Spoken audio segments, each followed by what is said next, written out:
In MMA, most fighters have some major issues. Think about what we do. We get in the cage, and our job is to hurt another man, right? There's a special link between a genius and a psychopath. We're in the middle, and this is where we find comfort.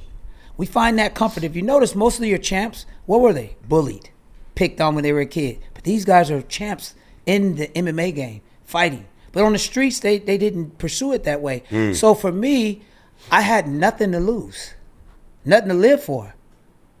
So now I have everything to live for and everything to lose. So I'm either in or out. Most fighters can't figure it out.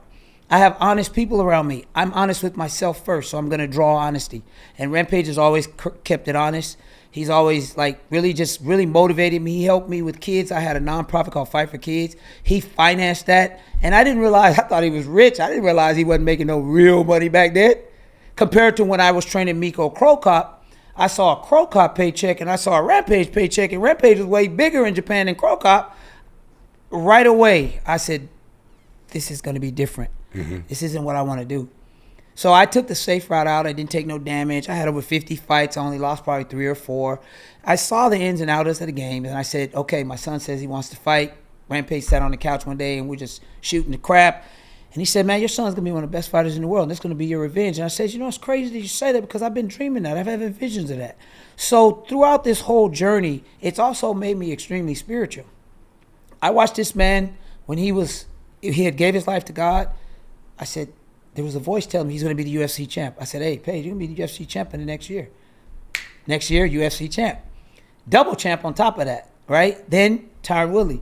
Working with him, I said, man, you're going to be the champ in less than a year. Less than a year, UFC champ. After I was able to see these things, I realized that I had a gift. Most people don't even tap into the gift. But I'm kind of like an adrenaline junkie. I'm looking for you to tell me that I can't do it. My whole life I've been told I was going to end up dead before 12. I was going to end up in jail. Everything happened for a reason, and people that were around me was for a reason, but it was up to me to make the decision on what direction I wanted to go in, and that's that free will. And I used the free will. I played with it. I challenged the gift that God had gave me before I realized God had gave me a gift. And then when I realized it, I committed 100%.